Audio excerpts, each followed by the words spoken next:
everybody. Good evening. This is Ty, Simply Visual, and F-Stoppers, and I'm here today to review the Osmo Action. This is the new action cam from DJI, and first impression, I kind of do like it. When I first saw this thing, I thought it would be pretty unique. I'm actually getting into FPV, so I want to put this little guy on my drone here.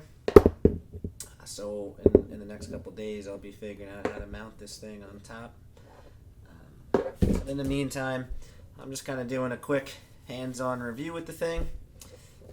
So I'm going to jump into action here. I'm going to show you what this thing's all about. So let's go ahead. Power button on the top, as you can see here. Right over here under my other thumb, record button. Right here on the sides, you could unlock it, open this thing up. It's just two things, removable battery, and you can see the orange strip. It's water sealed. This thing is also waterproof up to 11 meters. I shouldn't say waterproof, water resistant. I wouldn't keep it underwater for a night, but if you want to stick this thing in the water, there you go.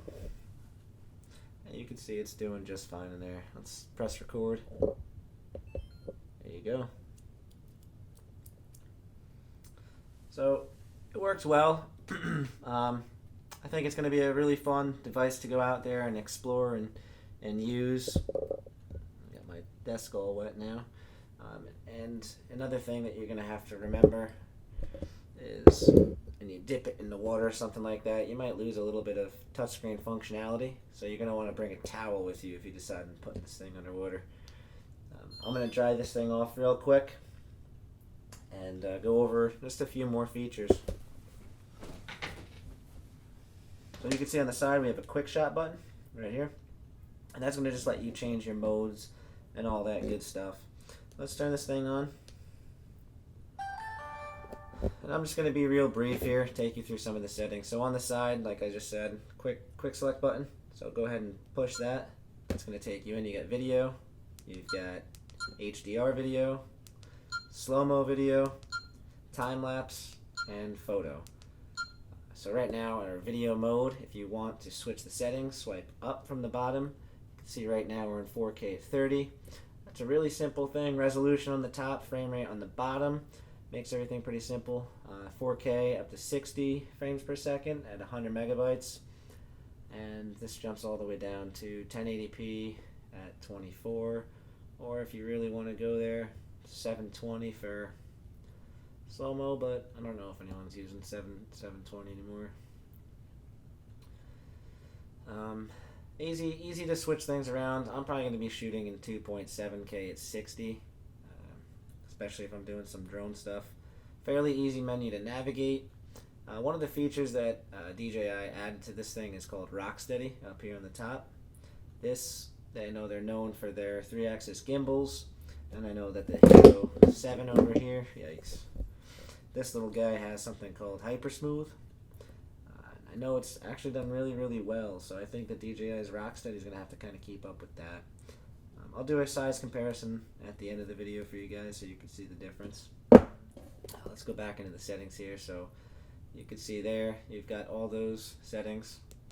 Come in. HDR video, if you're looking for good exposure inside, out, if you're shooting real estate, bright sunny days, sometimes the interior might be too bright and the inside's too dark and you got to balance the light.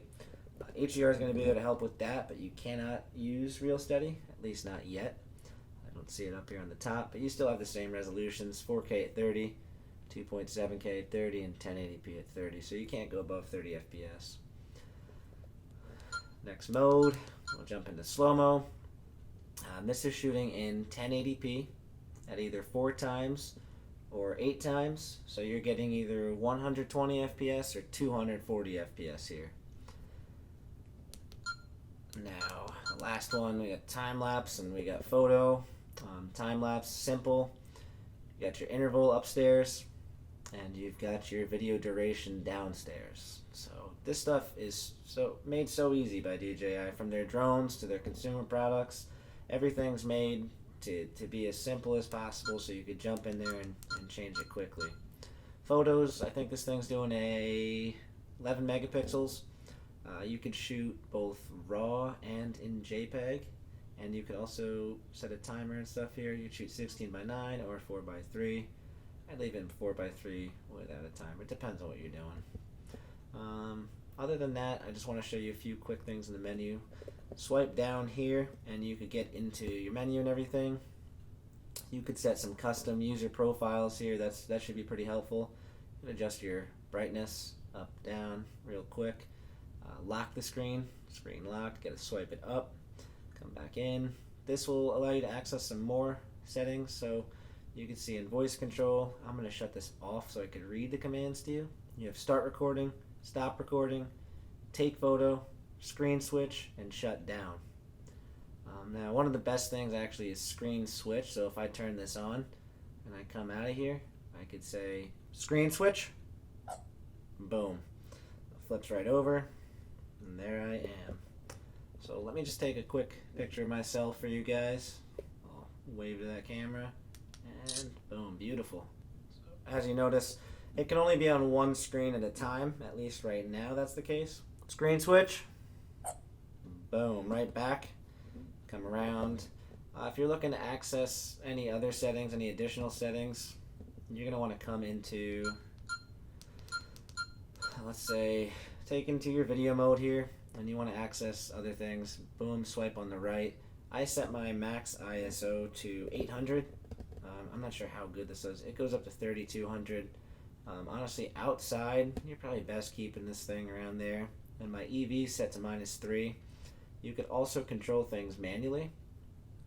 So if you're looking to get real professional and tell your friends that this thing could shoot manual, it certainly can. Oh, another thing I like about this, as you can see at the bottom, it's in D sign like. That's pretty an amazing feature right there. I kind of like that you could do something like that. It makes it super simple. So swipe here. As you can see, we've got a couple of photos over here. Here's a wild photo of me before. So you've got a couple little things you could do. You could scroll through like so, just breeze right through here. Go back to this picture. You could delete the photo. Let's say I took a picture of my friend Tracy here. If I want to delete that, I just come up here. I would hit delete. So super simple, kind of quick.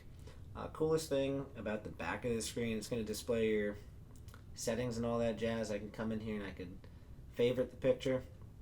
And one of the coolest things I noticed was this. If you just put your finger on here and swipe up and down, just gently, it's going to raise the brightness or lower the brightness.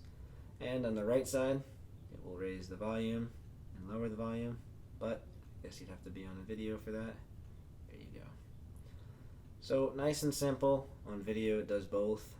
I don't think you can do them at the same time. We'll try it. Oh. But that's a really helpful little thing because there are no buttons for volume or brightness. So they just kind of make it super simple. Swipe this way to get into playback.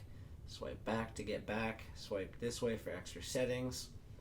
Swipe back and swipe up for your settings. And then last but not least, swipe here for everything else. And you can still full front screen on, full front screen off. Screen switch. Okay. So it was using the full front of the screen before. I'm going to put this back into, so double tap, and that's going to take you right back into the screen. I'm going to go back into just auto so you guys can see this thing.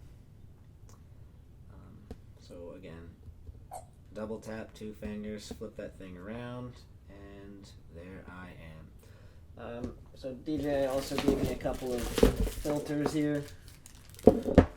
These are their brand. This is what the filters will look like. Just want to go over. These things feel great, by the way. Very, very strong. I typically use the Polar Pro filters, but in this case, no need to. So here we are. Now we're doing some video. This is great for anyone that's trying to do some vlogs or something. As As you can see at that front screen, I could just pick this thing up, I can chat to it, and I don't have to worry about too much. I guess another thing I should show you guys would be how to take this thing off. I'm going to go ahead and stop recording. As you can see, we'll try some voice commands. So start recording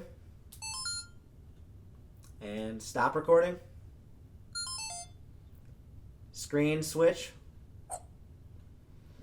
So voice command works pretty well for the most part. I think that's going to take some time to do any updates on or fix if there's anything wrong with it, but so far all is good. So this is just a twist off here, and then you can go ahead and grab whatever ND filter you want and spin it on. Coolest part about these NDs, super easy to put on, super durable. I don't know if you could hear that. And then if you could see, it's kind of like a very tough looking, almost like a water sealed, pressure sealed vault. It's almost like I'm unlocking a safe when I put this thing on there.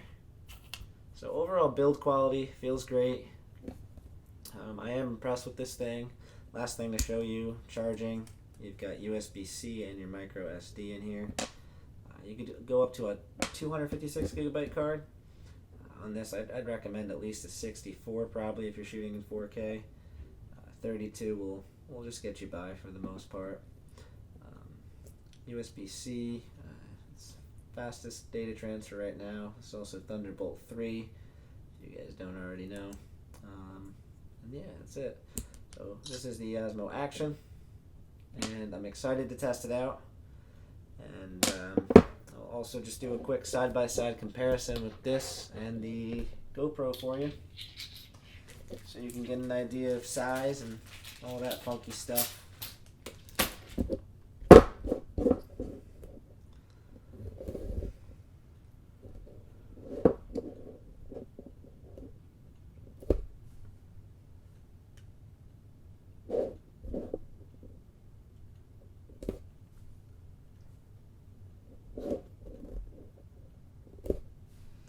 So to me it looks like,